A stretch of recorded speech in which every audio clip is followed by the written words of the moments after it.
Перед нами кинокадр из фильма для детей.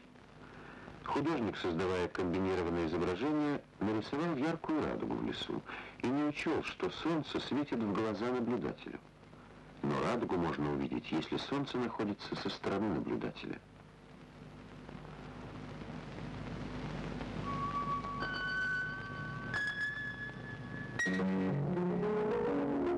Поместим осветительный прибор, наше солнце, со стороны наблюдателя, кинокамеры. В искусственном дожде видна радуга.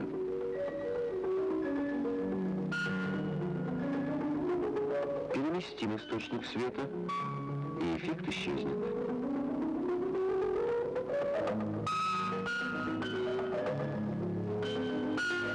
Вернем прибор в прежнее положение. Явление, которое мы наблюдаем от миллиардов дождевых капель, можно понять, рассмотрев ход лучей от каждой отдельной капли. Поместим колбу с водой перед источником света. На экране с круглым отверстием возникает тусклая радуга. В результате сложного хода лучей светового пучка и явления дисперсии, вышедшие из колбы лучи образуют конус. Причем угол раствора для красных лучей больше, чем для фиолетовых.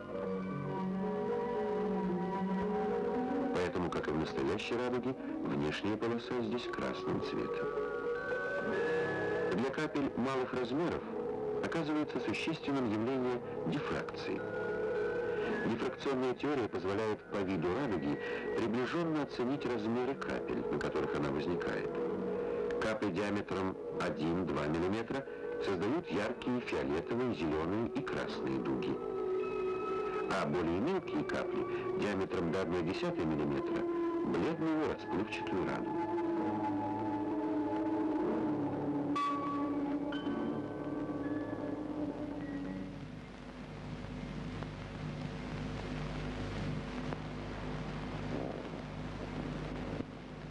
Проблема цвета неба и зари всегда занимала человечество. Почему с удалением от зенита окраска синего неба становится более блеклой? Откуда происходит красный цвет неба при закате солнца? Ведь бесцветная тонкая оболочка атмосферы Земли располагается на фоне черного космоса. Главную роль в окраске атмосферы играет рассеяние света на флуктуациях плотности воздуха, которые образуются в результате хаотического движения молекул.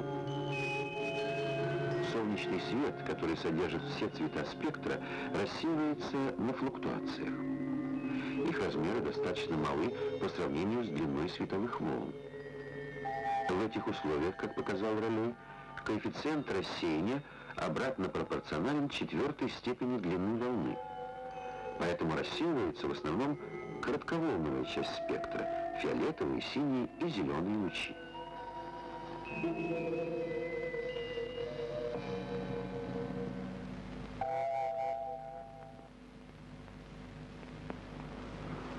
Представим себе, что в демонстрационной трубке заключена вся многокилометровая толща земной атмосферы. Движение источника белого света вдоль трубки моделирует движение Солнца от зенита до горизонта.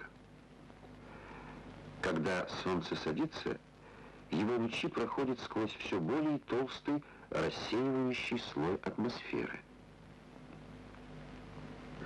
В зимний морозный день можно наблюдать белесый цвет неба у горизонта, тогда как в зените мы видим отражение неба в зеркале, оно имеет ярко-синюю окраску. Солнечный свет рассеивается не только воздухом, но и частицами пыли и кристалликами льда. Смоделировать это явление можно с помощью простой химической реакции. Добавим в раствор гипосульфита слабый раствор соляной кислоты. В результате реакции начинают выпадать в осадок частицы серы, которые рассеивают белый свет. Размер частиц постепенно увеличивается. При этом зависимость коэффициента рассеяния от длины волны оказывается более слабой, чем в законе Ролея.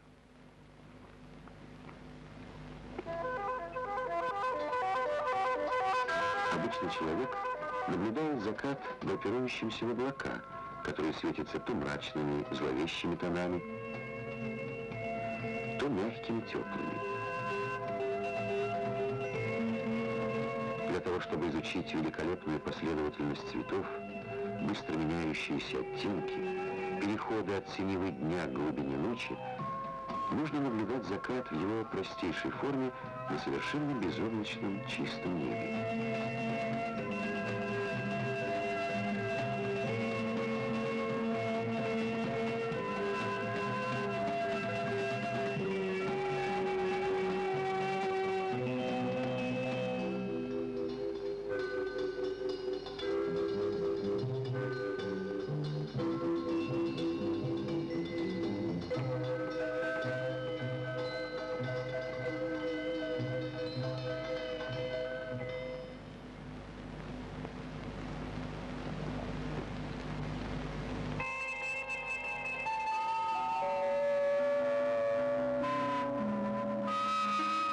Полярные сияния с незапамятных времен привлекали внимание людей. Небесному огню приписывали таинственную силу, считали то плохим предзнаменованием, то счастливым знаком.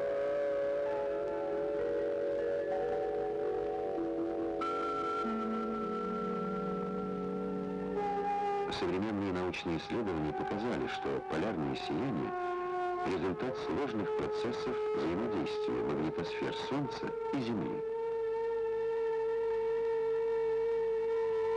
Солнечный ветер, состоящий из протонов и электронов, при подходе к Земле взаимодействует с ее магнитосферой.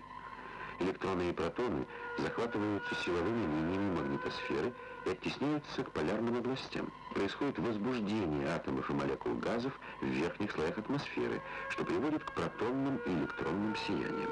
Обычно наблюдаемое яркое полярное сияние имеет электронную природу.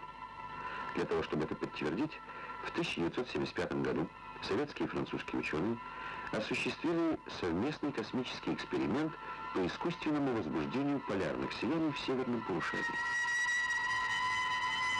Магнитная силовая линия, связывающая Архангельскую область с южным полушарием, проходит через остров Кергилен в Индийском океане. Отсюда в космос с помощью ракеты были подняты электронная пушка и плазменный генератор.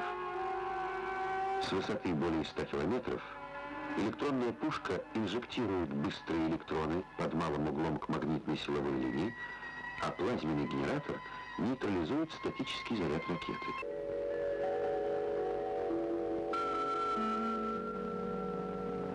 Менее чем за секунду, преодолев 100 тысяч километров, электроны достигают района Архангельска. Путь их вторжения отмечают высокочувствительные радары. Тысячекратно усиленные приборами, на экране возникает луч рукотворного полярного сияния. Перед нами уникальные фотографии полярных сияний. Наблюдая и изучая эти явления, мы приближаемся к познанию тех грандиозных процессов, которые протекают в магнитосфере Земли и охватывают расстояние в тысячи километров околоземного пространства.